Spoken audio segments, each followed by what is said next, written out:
Cutting through the heart of the dense jungle, the STF team moved silently and cautiously.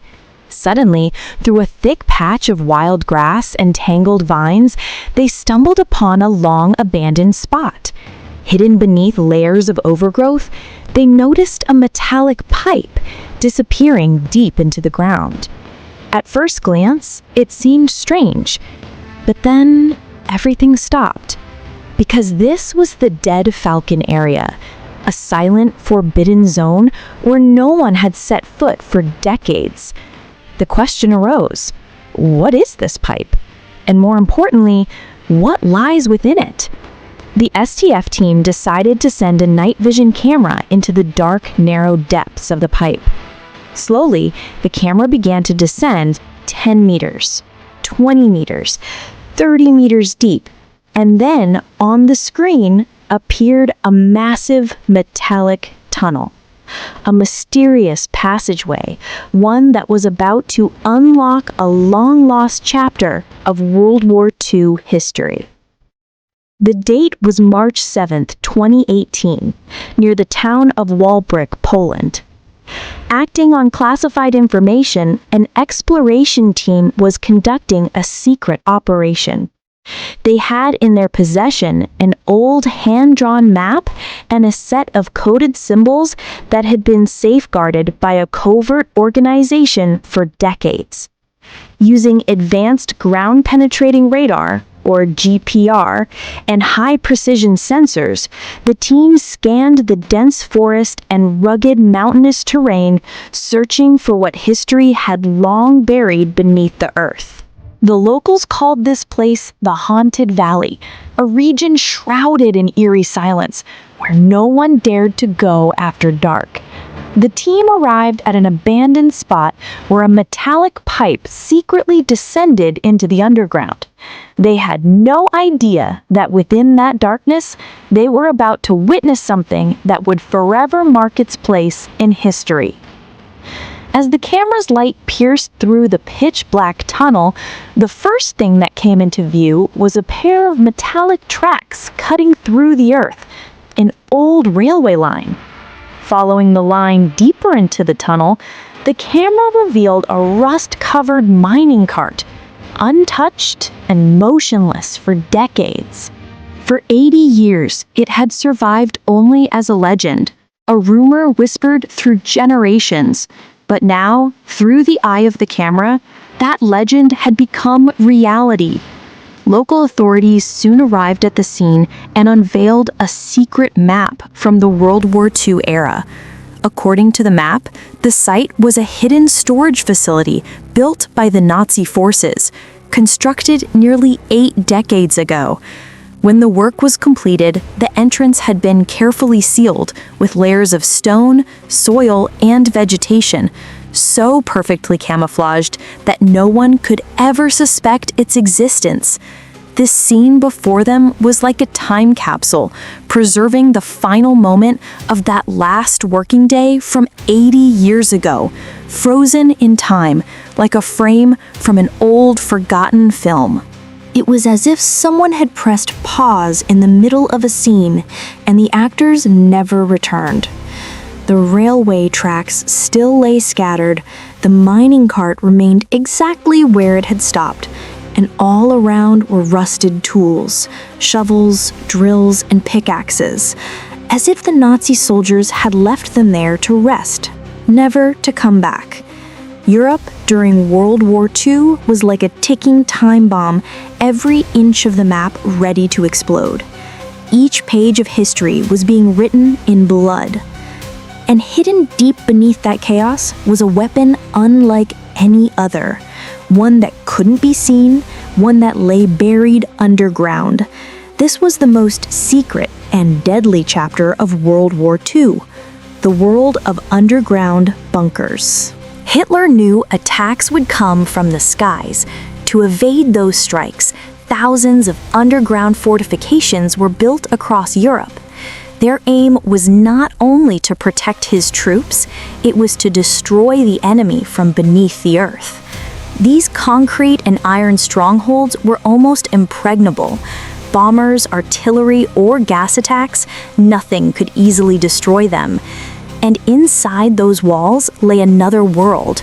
Armories, months' worth of rations, independent power systems, even full hospitals. Each bunker was like a self-contained city beneath the ground. The largest example of this was the Atlantic Wall. Stretching across the coast of France stood the massive defensive wall built by Germany, the Atlantic Wall. But not all bunkers were made for defense. Many of them served as the Nazis' nerve centers, secret war rooms from where every move, every command, and every strike of death was directed upon the enemy. With commanders, hidden tunnels, and radio transmission systems, these bunkers were silent battlefields beneath the surface. And as the war raged on, this underground empire continued to expand. Even today, thousands of these bunkers lie quietly scattered across Europe. Silent, forgotten sentinels of a brutal past. Some remain undiscovered, their existence erased from the pages of history itself. The sheer amount of iron and cement used to build these massive structures caused a global shortage of raw materials.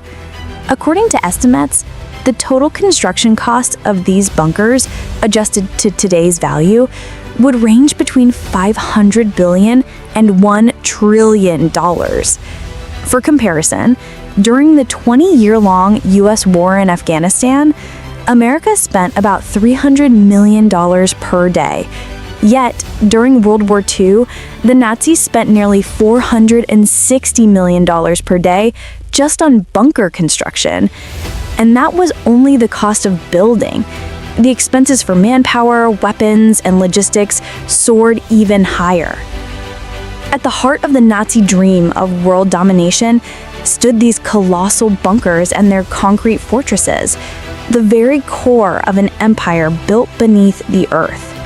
A 3,800-kilometer-long coastal defense system stretched across the shores of northern Europe. Built on Hitler's orders, the sole purpose of this wall was simple: to crush any Allied seaborne invasion.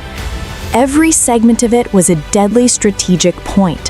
For example, the Long-sur-Mer battery on the Normandy coast, an Atlantic stronghold whose concrete walls remain almost intact to this day.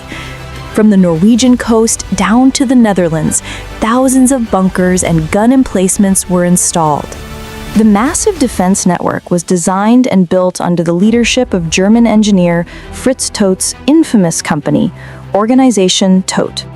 In just a few years, over 250,000 laborers worked on the project, most of them prisoners of war, forced into backbreaking labor under brutal conditions. The bunkers, tunnels, and artillery bases they built were so incredibly strong that many of their remains still stand today, silent witnesses to the power of Nazi engineering. Just how formidable was Hitler's concrete wall? For the Allied forces, that question was worth $1 million, and the fate of Europe itself. To find the answer, in 1942, Canadian forces planned a secret mission along the coast of France, Operation Jubilee. The goal was clear: to understand this concrete giant up close and test its strength. But the reality was brutal. The moment Canadian soldiers set foot on the shore, they were met with terrifying Nazi crossfire. Bullets, bombs, and shells rained down relentlessly, bringing death with every moment. Approximately 6,000 soldiers took part in the operation, and nearly 3,600 were killed or captured. This catastrophic failure served as a grim lesson for the Allied forces, a chilling reminder of just how deadly Hitler's fortifications truly were. Breaking through this wall required more than just courage. It demanded massive reinvestment in engineering and technology. Hitler was not merely a dictator, he was the architect of a defensive monster. The failure of Operation Jubilee marked the beginning of a new strategy. The Allies realized that to defeat Germany, they needed their own bunkers, tunnels, and hidden strongholds. By then, the war had become more than a battle of weapons. It was a contest of engineering and defensive strategy. Britain, France, the Soviet Union, and Canada began to redraw the map of defense, this time beneath the surface of the Earth. London's Churchill War Rooms were one such secret stronghold, where British Prime Minister Winston Churchill orchestrated the entire war strategy. The facility was so well protected that it withstood repeated Nazi air raids. In France, the Maginot Line, built after World War I, was modernized, creating a network of hidden fortifications. The greatest weapon of these strongholds was their invisibility. Above ground, they blended with grass and jungle. Below, they housed secret war headquarters. The Allies, America, Britain, and Canada, spent years planning to break through this German defense system. That plan culminated on the historic morning of June 6, 1944. In this operation, 156,000 soldiers took part, supported by 5,000 ships and 11,000 aircraft. Against Hitler's formidable armored bunkers, artillery, and air defenses, the Allied forces relied on meticulous planning, overwhelming logistics, and indomitable courage. Paratroopers rained down from the skies, airstrikes shattered Nazi communication lines, and cracks began appearing in the seemingly impregnable defenses. Yet at D-Day, the Allied forces faced enormous losses, a testament to both the might of the German fortifications and the bravery of those who stormed them. But in the end, they crushed Germany's dream of European domination forever.